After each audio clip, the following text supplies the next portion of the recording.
ഇന്നത്തെ സിനിമാ വാർത്തകളിലേക്ക് ഇവർക്കും സ്വാഗതം. സുരേഷ് ഗോപിയുടെ ലോക്സഭാ തെരഞ്ഞെടുപ്പിലെ വൻ വിജയത്തിന് തൊട്ട് പിന്നാലെ ഇപ്പോഴത്തെ സുരേഷ് ഗോപി സിനിമയുടെ ഒഫീഷ്യൽ അപ്ഡേറ്റുകൾ വന്നു തുടങ്ങാനായിട്ടിരിക്കുകയാണ്.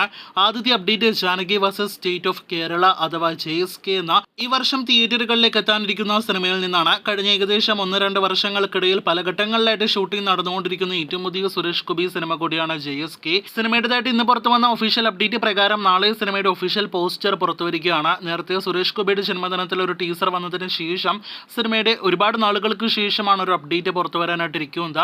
അപ്പോൾ നാളെ ജൂൺ 6-ാം തീയതി സിനിമയുടെ പുതിയ പോസ്റ്റർ കാണാനായിട്ട് കഴിയും. റിലീസ് അപ്ഡേറ്റ് ഉണ്ടാകുമോ എന്നാണ് നാം ആകാംക്ഷയോട് ഉറ്റുനോക്കുന്നത്. ഒരു ക്വാർട്ടർ റൂം ആക്ഷൻ ത്രില്ലർ വിഭാഗത്തിൽപ്പെടുന്ന പ്രവീൺ നാരായണൻ സംവിധാനം ചെയ്യുന്ന ചിത്രം ഈ വർഷം 2-ാം പകുതിയിൽ തിയേറ്ററുകളിലേക്ക് എത്തും. സുരേഷ് ഗോപി, അനുപമ പരമേശ്വരൻ എന്നിവർ പ്രധാന റോളുകളിലെത്തുന്ന സിനിമ കൂടിയാണ് JSK. ലോകേഷ് കനകരാജന്റെ സംവിധാനത്തിൽ ലിയോ എന്ന സിനിമയുടെ വൻ വിജയത്തിന് ശേഷം ഇനി വരാനിരിക്കുന്ന അടുത്ത വമ്പൻ തമിഴ് സിനിമയാണല്ലോ കൂലി. രജനികാന്ത് നായകനെത്തുന്ന ലോകേഷ് സംവിധാനം ചെയ്ത് വൻ താരനിരയോടെ വരാനിരിക്കുന്ന ചിത്രത്തിൽ ഒരു മലയാളി താരത്തിന്റെ റൂമറാണ് ഇപ്പോഴത്തെ ഏറ്റവും അവസാനം ഇന്ന് രാവിലെ മുതൽ പ്രചരിക്കുന്നത്. അത് മറ്റാരും തന്നെയല്ല, ഇതിനോടൊപ്പം തന്നെ നിങ്ങളിൽ കൂടുതൽ പ്രേക്ഷകരും അറിഞ്ഞു കഴിഞ്ഞു എന്ന് പ്രതീക്ഷിക്കുന്ന ദിലീപിന്റെ പേര് തന്നെയാണ്. ജനപ്രിയ നായകൻ ദിലീപ് കൂലി എന്ന സിനിമയിൽ ഒരു പ്രധാനപ്പെട്ട റോളിൽ എത്തുന്നുവെന്നാണ് ഇന്ന് രാവിലെ മുതൽ പ്രചരിക്കുന്ന റൂമർ.